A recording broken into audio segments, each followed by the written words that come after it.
મોંઘવારીનો ગૃહિણીઓને વધુ એક ઝટકો. ખાંડ, તેલ અને ડુંગળીના ભાવ વધતા ઘર ખર્ચનું બજેટ ખોરવાયું. મોંઘવારીનો માર સહન કરી રહેલી ગૃહિણીઓને વધુ એક મીઠો ઝટકો લાગ્યો છે. ખાંડના ભાવમાં વધારો થતા હવે ચાની ચુસ્કી મોંઘી પડી શકે છે. ચાની લારી ધારકો ચાના ભાવ વધારી શકે છે. બીજી તરફ ખાંડ ઉપરાંત તેલના ભાવ પણ ઉકળી રહ્યા છે. 15 દિવસમાં તેલના ભાવમાં 50 થી 60 રૂપિયાનો વધારો થયો છે, તો ડુંગળીના ભાવ પણ લોકોની આંખમાં આંસુ લાવી રહ્યા છે. રાજકોટમાં ખાંડના ભાવમાં એક જ મહિનામાં કિલોએ 30 રૂપિયાનો વધારો થયો. 45 રૂપિયા મળતી ખાંડ હવે 75 રૂપિયા કિલો સુધી પહોંચી ગઈ. વેપારીઓના મતે ઉપરથી આવેલા ભાવ વધારા અને વરસાદ ખેંચાવાના કારણે ખાંડના ભાવમાં તેજી આવી. હાલ ખાંડના ભાવ 70 રૂપિયાની આસપાસ રહેવાની શક્યતા છે અને મોટો ઘટાડો થવાની શક્યતા નહીવત છે. ખાંડના ભાવ વધતા હવે રાજકોટમાં ચાની ચુસ્કી પણ મોંઘી થશે. પહેલી તારીખથી હોટલમાં 20 રૂપિયાની આખી ચા 30 રૂપિયા અને 10 રૂપિયાની અડધી ચા 15 રૂપિયામાં મળશે. રાજકોટમાં આવેલી 2,500 જેટલી નાની મોટી ચાની હોટલમાં રોજ અંદાજે 2,000 કિલો ખાંડનો વપરાશ થાય છે. બીજી તરફ ચાના રસિયા કહી રહ્યા છે કે બાકી બધું ચાલશે પણ ચા વિના નહીં ચાલે. અત્યારે એવું છે કે ટેન્શન હોય તો ચા, ટાઈમ પાસ હોય તોય ચા વગર તો હાલવાનું નથી કોઈને.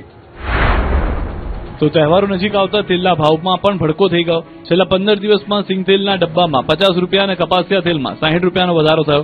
સનફ્લાવર તેલના ભાવમાં પણ 50 રૂપિયા સુધીનો વધારો થયો. અમદાવાદમાં ડુંગળીના ભાવ પણ વધ્યા. છૂટક બજારમાં ડુંગળીનો ભાવ 50 થી 60 રૂપિયા કિલો સુધી પહોંચ્યો.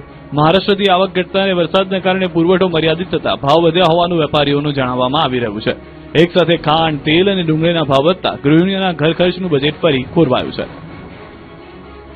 ખાંડ સહિતના કાચા માલના ભાવ વધતા મીઠાઈ મોંઘી થઈ. અમદાવાદમાં મીઠાઈના વેપારીઓની ચિંતા વધી છે. ખાંડ સહિતના કાચા માલના ભાવમાં વધારો થતા મીઠાઈના ભાવ પર સીધી અસર પડી છે. શહેરના કેટલાક વેપારીઓએ મીઠાઈના ભાવમાં 5% સુધીનો વધારો કરી દીધો છે, જ્યારે આગામી દિવસોમાં પણ ભાવ વધવાની શક્યતા છે. માવા મીઠાઈ ફરસાણ એસોસિએશનના ગુજરાત રાજ્ય પ્રમુખે કહ્યું કે આ અનુસાર ખાંડ ઉપરાંત દૂધ, ઘી, ખોયા, કાજુ અને બદામ જેવા રો મટીરીયલના ભાવ વધ્યા છે. સાથે જ ટ્રાન્સપોર્ટેશન, પેકિંગ મટીરીયલ અને કારીગરોની મજૂરીના ખર્ચમાં પણ વધારો થયો છે, જેના કારણે મીઠાઈની પડતર કિંમત વધી છે.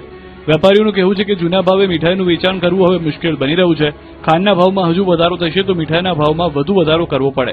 વેપારીઓ માટે મુશ્કેલ બની રહ્યું છે હાલમાં. આથી ખાંડના ભાવને નિયંત્રિત કરવા સરકાર સમક્ષ અપીલ કરવામાં આવી છે. બીજી તરફ આગામી દિવસોમાં રક્ષાબંધન, જન્માષ્ટમી અને દિવાળી જેવા તહેવારો આવી રહ્યા છે. તહેવારોમાં મીઠાઈની માંગ વધવાની વચ્ચે ભાવ વધારો થાય તો તેની સીધી અસર ગ્રાહકોના બજેટ પર પડી શકે છે. નકલી દૂધના કૌભાંડનો પર્દાફાશ. બનાવટી દવા સામે પણ તંત્રની કડક કાર્યવાહી. રાજ્યમાં ફરી એકવાર શંકાસ્પદ દૂધ ઝડપાયું છે. આ વખતે રાજકોટના ધોરાજીમાંથી દૂધનો મોટો જથ્થો ઝડપાતા હાહાકાર મચ્યો છે. આ પહેલા જૂનાગઢ અને પોરબંદરની નકલી દૂધ ઝડપાઈ ચૂક્યું છે. એટલે જ સવાલો ઉઠ્યા કે તમારા ઘર સુધી પહોંચતું દૂધ સ્વાસ્થ્યવર્ધક છે કે નહીં. સાથે જ સવાલ છે કે બાળકોને તંદુરસ્ત રહેવા માટે પીવડાવાતું દૂધ ક્યાંક બાળકોને બીમાર તો નથી પાડી રહ્યું ને. રાજકોટના ધોરાજીના કાથરોડ ગામે શંકાસ્પદ દૂધ બનાવવાનું કૌભાંડ ઝડપાયું. દરોડા દરમિયાન 800 લીટર ભેળસેળયુક્ત દૂધ ઝડપાયું. પોલીસે ઘટના સ્થળે 1 લાખથી વધુનો મુદ્દામાલ જપ્ત કર્યો. સાથે જ ફૂડ એન્ડ ડ્રગ્સ વિભાગે દૂધ અને પાવડરના નમૂના લઈ પરીક્ષણ માટે વડોદરા લેબોરેટરીમાં મોકલ્યા, જ્યારે હાનિકારક લાગતા જથ્થાનો સ્થળ પર નાશ કર્યો.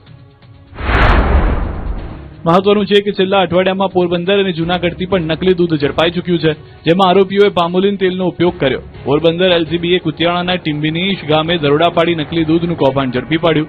ભેંસના દૂધમાં પામોલીન તેલ અને મિલ્ક પાવડર ભેળવી નકલી દૂધ તૈયાર કરાતું હતું. જ્યારે જૂનાગઢના ખાડિયા ગામે પણ આરોપી આ જ રીતે નકલી દૂધ બનાવતો, જેને પણ પોલીસની ટીમે ઝડપી લીધો હતો. જામનગર કાલાવાડમાં દૂધની નદીઓ વહી. તાલુકાના હરિપર ગામે નકલી દૂધના કારોબાર અંગે રાજકોટ રેન્જ ટીમે ત્રાટકી હતી. 6 ધંધાર્થીઓના રહેણાંક મકાનો તથા ડેરીઓમાં દરોડા પાડી મોટી માત્રામાં શંકાસ્પદ દૂધ સહિતની સામગ્રી કબજે કરી, જે બાદ નિયમ મુજબ નાશ કરવામાં આવ્યો. દરોડા દરમિયાન 7,150 લીટર શંકાસ્પદ ભેળસેળયુક્ત દૂધ, 120 કિલો વનસ્પતિ ઘી તથા 15 કિલો દૂધ બનાવવાનો પાવડર મળી આવ્યો હતો. સમગ્ર મામલે ફૂડ સેફ્ટી વિભાગે તપાસ આગળ ધપાવી અને દૂધના નમૂનાના રિપોર્ટ બાદ જવાબદારો સામે વધુ કાયદેસરની કાર્યવાહી કરવામાં આવશે તેવી શક્યતા વ્યક્ત કરી. પાટણમાં શાળાઓ આસપાસ જંક ફૂડના વેચાણ પર પ્રતિબંધ. પાટણમાં શાળાઓ આસપાસ વેચાતા જંક ફૂડ સામે શિક્ષણ વિભાગે લાલ આંખ કરી છે. જિલ્લા પંચાયત પ્રમુખ ભાવિક પટેલની રજૂઆત બાદ જિલ્લા શિક્ષણ વિભાગે તમામ તાલુકાની શાળાઓને કડક સૂચના આપી. પ્રાથમિક શાળાઓ નજીકની દુકાનમાં હાનિકારક જંક ફૂડના વેચાણ પર રોક લગાવવામાં આવી. બાળકો જંક ફૂડથી દૂર રહે અને સ્વાસ્થ્યપ્રદ આહાર તરફ વળે તે માટે શાળાઓમાં ખાસ વાલી મીટિંગ યોજાશે, જેમાં આરોગ્ય વિભાગના અધિકારીઓની હાજરીમાં બાળકો અને વાલીઓને જંક ફૂડના નુકસાન અંગે માર્ગદર્શન આપવામાં આવશે. સાથે જ શાળાની આસપાસના દુકાનદારોને પણ જંક ફૂડનું વેચાણ ન કરવા સમજાવવામાં આવશે. નિયમોનું ઉલ્લંઘન કરનાર સામે ફૂડ વિભાગ અને પોલીસને જાણ કરવાની સૂચના આપવામાં આવી છે. જિલ્લા પ્રાથમિક શિક્ષણ અધિકારીએ તમામ શાળાના મુખ્ય શિક્ષકો અને સ્ટાફને પરિપત્રનો ચુસ્ત અમલ કરવા આદેશ આપ્યો છે. બાળકોના સ્વાસ્થ્યને ધ્યાનમાં રાખીને પાટણ શિક્ષણ વિભાગ હવે શાળાઓ આસપાસ જંક ફૂડના વેચાણ સામે કડક વલણ અપનાવી ચૂક્યા છે. દારૂકાંડ બાદ બુટલેગરો સામે પોલીસની તવાઈ, ડ્રોનથી દારૂની ભઠ્ઠી ઝડપી, સરહદો પર ચેકિંગ વધાર્યું. ભાવનગરમાં ઝેરી દારૂકાંડ બાદ સમગ્ર ગુજરાતમાં બુટલેગરો સામે પોલીસનો સપાટો જોવા મળ્યો છે. પાટણ, મહેસાણા અને અમદાવાદ સહિતના જિલ્લાઓમાંથી મોટા જથ્થામાં દારૂ ઝડપાયો છે, જ્યારે ડાંગ અને અંબાજીમાં આંતરરાજ્ય સરહદ પર પોલીસની બાજ નજર છે. પાટણમાં એલસીબી પોલીસે ડ્રોનની મદદથી મનવરપુરામાં ધમધમથી દારૂની ભઠ્ઠી ઝડપી પાડી. પોલીસે સ્થળ પરથી 5,560 લીટર દારૂનો વોશ અને 90 લીટર દારૂનો જથ્થો ઝડપી લીધો. સાથે જ બુટલેગર અજીત ઠાકોરને ઝડપી ધરપકડ કરી.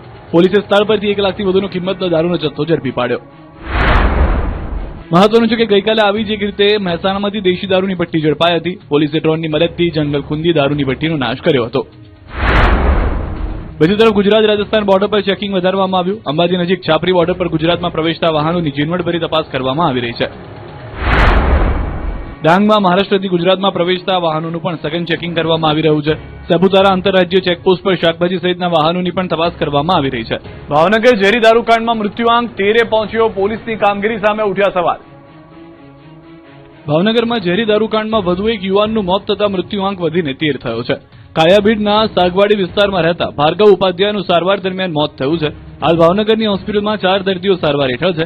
એક તરફ મૃત્યુઆંક સતત વધી રહ્યો છે તો બીજી તરફ પોલીસની કામગીરી સામે પણ ગંભીર સવાલો ઉઠ્યા છે.